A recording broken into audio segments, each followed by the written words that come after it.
Hello, and welcome to Service for the Community. I'm your host, Matt Herron, and we have some really interesting things happening around town. I'd like to start by welcoming my guests to the show. On my far left is Jeff Lichty, who is with the Clarkston Rotary Club. Sitting next to him is Dan Wung, who is here today representing the Clarkston Lions Club. And then closest to me is Don Brose, who's here with the Clarkston Optimists.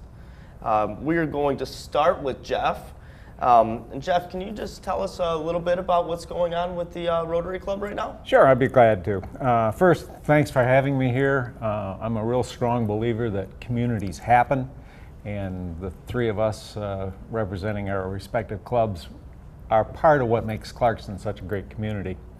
This begins our busy season. We just got off the Scamp Picnic, where we provide a nice dinner, a hot dog dinner for the Scampers and their families. And then coming up, Labor Day Parade. There's still a little bit of time if you're interested in putting something in the parade and being a part of that. We got a little bit of time and a few openings left. Then right after that, we'll join the Chamber of Commerce and the Taste of Clarkston on September 21st. It's a Sunday, and hopefully this year it doesn't rain. Seems to be a habit for that thing to have a rainstorm. And then our big fundraiser will be on October 30th. It's our annual wine tasting. This, I think, will be our 15th year of having the wine tasting. We'll have a number of local restaurants, about 10 different wine stations, a couple beer stations. And it's a great time, and you get to meet the community there. You'll see your friends and neighbors. How many vendors do you think are going to be at the wine tasting this year? The downtown, the Chamber wine, our wine tasting. We don't have vendors there. We'll have 14 different restaurants. Oh, restaurants, I see. But you will buy your ticket, okay, and that gets you a plate and a wine glass and 2 hours to eat, drink, and mingle with your friends. Sounds like a good time. Oh, I'll drink to that. Fun Yeah, right. time. Yep. Absolutely.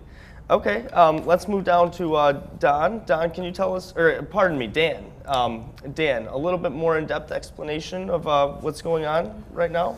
Well, what's going on right now is we're in the middle of our 2014 charity car raffle. We're raffling off a 2014 Camaro convertible sponsored by Bowman Chevrolet.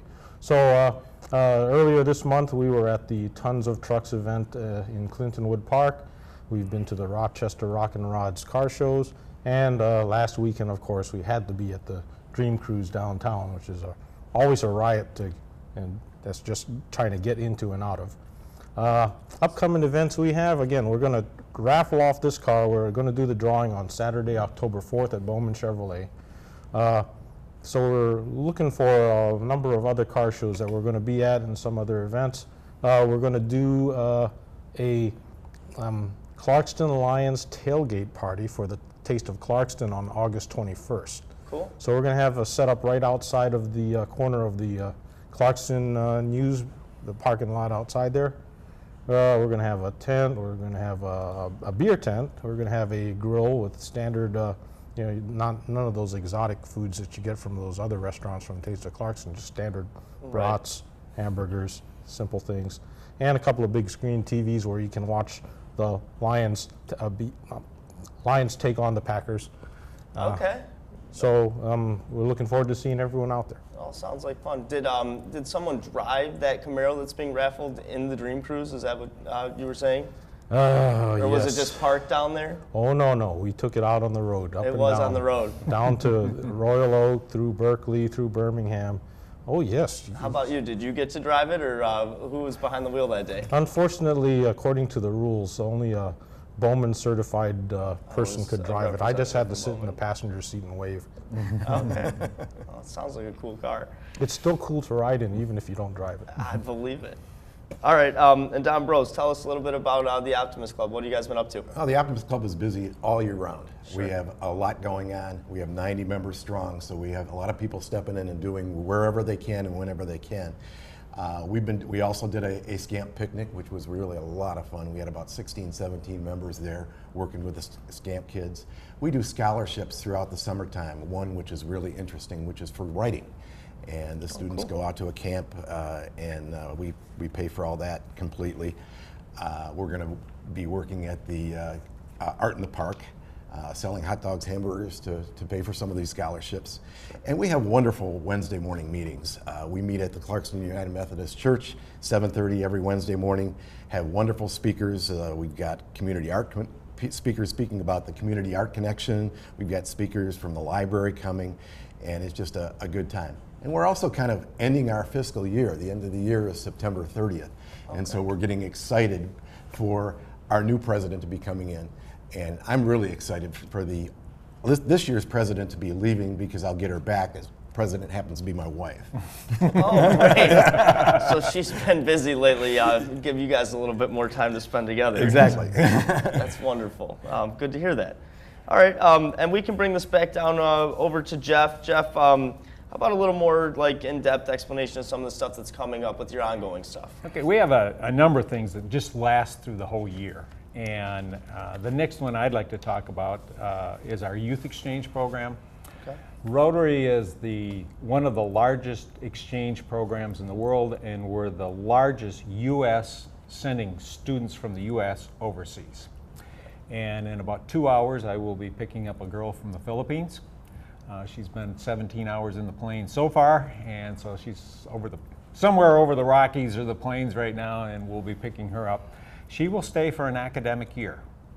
And what Rotary likes to do is to have 3 different families. And I'm happy to say one of those families in the past has been Don. He's hosted 5 or 6 students, and I think he will attest to the joy of hosting a foreign student. So we have 3 different families. It gives the student 3 different life experiences, 3 different views of the U.S., of Michigan, and of Clarkston. So she'll be here for the entire academic year. We have 2 families lined up and a couple that are thinking about it, but if you'd be interested, give us a call or talk to Don to get an impartial view. Sure. And it's just a super program. I'd like to just add to that, because my son also spent 10 months over in Japan, and what an experience it was for him. And just learning so much respect and different cultures has just been fabulous for him. And I give the Rotary a lot of credit for that. Yeah, and it's so fun to hear from these students that we hosted. It's just... Yeah, see what they're doing. It's just amazing. Do you mind if I ask like, how we find these families and stuff? Is there like an application process, or? Oh, given the State Department, yeah, there's an application process. Yeah, it's an extensive process. We do primary word of mouth. There are some organizations that advertise, but we would like to get a little bit more control over the family than just do a broad-based advertising. So it's primarily word of mouth. Don's found us some families over the past, and so it's a struggle. Sure. Opening up your home for 3 or 4 months to a stranger, or what starts out to be a stranger. It can be a difficult task, but it is so rewarding. And your student, if you have a child at home, will gain a tremendous amount from this thing. How old is the young girl that's coming over? She is 16. So she'll be in high school. She'll be in high school. We will probably have her listed as a senior, just so she can participate in the senior events. Sure. The classes she'll take, we have to find out for sure whether she needs it for graduation back at home, or is she just going to lose a year. They apply, sure. Our student last year actually, I think, participated in the class here. In the media production class, yeah. I want to say, was Joe? Joe? Yeah. Yeah, we remember that student. He was a really nice guy. Yeah, and so most of these kids come from high schools of 300, 400, 500 students. So to come to Clarkston with all the resources it has is just a mind-blowing experience for them. Sure. So it's a lot of fun. Very cool stuff. Now, Dan, I understand that the Lions Club is involved in a leader dog program. Is that correct? Yes, one of our major charities is, in fact, the Leader Dog School, which is based out of Rochester Hills, Michigan. It was founded by 3 Detroit area Lions clubs in 1939, so it's celebrating its 75th anniversary now. Cool. So basically, the Leader Dogs are for people with visual impairments or blind or deafblind, and it gives them a degree of mobility that they wouldn't have otherwise.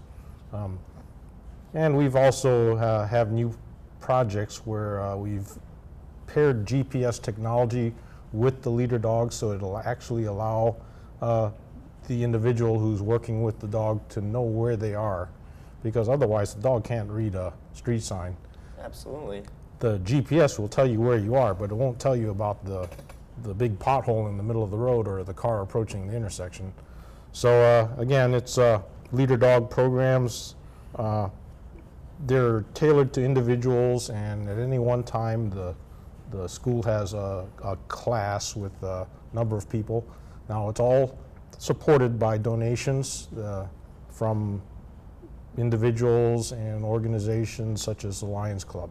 So again, one of our big fundraisers that we have every year to support different charities beside not only leader dogs is our white cane sale. We do that in spring, so you got a little while to work up to it. Sure. Now, this last April, you'll see us out in the streets wearing these vests for Lions Club and carrying these canes, which are representative of the canes that blind people use to navigate the roads. Oh, sure. And yes, that was me standing out there in April in the pouring rain like a damn fool. Well, it sounds. I mean, I've always known about leader dogs helping out blind and deaf people, but some of these programs, with GPS tracking and stuff, making some cool advancements with that. It's an interesting combination. We give of course, the GPS and the dog are free to the individuals who qualify. They have to send in an application and be screened and be certified that they are mobile without a dog first, because normally, even with the dog, they still carry a cane. Sensing cane with them. Sure. Well, sounds like a really cool program. Let's go on down here to Don. I know that the Optimists are working with some youth clubs. Is that correct? Yeah, that's been my passion over the last 20 years. I've been working with what they call JOY, and JOY stands for Junior Optimist Octagon International. And it's Optimist youth clubs that are within the schools. And we have an Optimist youth club in every public school in the Clarkston community schools right now. And it's really fun to see these kids work. Alpha clubs are in the elementary schools. Junior Optimists are in the middle school and the junior high. And the high school club is called the Octagon Club. And they're all out doing community service. The goal behind these things is twofold. There's kids that are genuine leaders that don't get that opportunity to lead other people. So we want to train them leadership abilities, help them move forward, get some really good stuff inside of them. And also bring out the quiet kid, bring out the kid that really perhaps is not in national leadership or in IB or any of the stuff like that, and get them out there serving. We want to teach them that community service is a very important thing and very important in their lives. So the goal is pretty awesome, and the kids are amazing. What kind of community service things are some of these students working on? Well, for example, our kids basically are the cast in the Friendly Forest every October. Okay. Both our high school kids, junior high and middle school. One of the club that I actually advise, which is in the junior high right now, they did a wonderful book drive where they brought in 1,268 children's books, which ended up going up to Flint, to some of the Flint schools and Flint charities that are up there. Great. Which worked out wonderfully. So elementary school kids will do things like write letters to the troops, that sort of thing. That's nice. And of course, we make it fun for them too. That's why we're so successful. We have some fun activities. We take the kids to Cedar Point. Okay. We do some of that good stuff as well. Very nice. Mm-hmm. All right. Gentlemen, sounds like you guys are all very busy right now. Is there anything else you'd like to add to the broadcast about your clubs before we go? I want to add one thing, that the cross relationship here, that Rotary is international, so we tend to do a number of things. That is, if the Rotarian wants to, and I'm big on international. So these line guys also collect glasses. Mm-hmm. And I've been on several trips where we put glasses on everybody from little tiny kids on up to the grandma who for the first time gets to read her Bible, and we use the glasses that these guys collect. So there's a cross relationship there. And then another one is the Rotary Drive for Shoes in the Christmas The Goodfellows. Yeah, the Goodfellows paper sale. Yeah, and our youth clubs are out there supporting them by bringing in socks. We call them Opti socks. So they give them the shoes and we give them the socks. Yeah. And the Lions help you out on your Goodfellow paper sale. Yeah, he was talking about being out there in April and collecting money with the white cane. Well, in December, he's out there helping us. selling as Goodfellow many of papers in the the- people in the community are. Only then it's snow instead of rain. And the benefit of major organizations like this is that whatever you take on, you're not alone. You've got people behind you supporting you in every way. And everything's kind of crossing So- over too, like between your groups and stuff. So Exactly. like the community as a whole, even each of your three groups, you know, are kind of teaming up. Almost. Yeah, anybody that might be interested in joining one of these clubs, if they have a passion, they take it to the club and they show it to the club, the passion comes out and everybody follows it. And something great happens. It's really wonderful. Yeah. Yeah, So we've cooperated with the Goodfellows paper sales for the Rotary. We've cooperated with the Optimist Club on the 4th of July parade. We're like one big family. We'd like to be a bigger family, though, so we still have rooms for 1 or 2 more people to join our group. For people who Absolutely. want to serve and contribute back to their community. Yeah.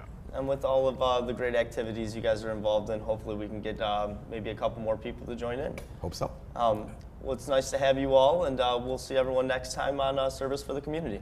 Thanks for Thank having you us. very Thanks for much. having us here. Thank you.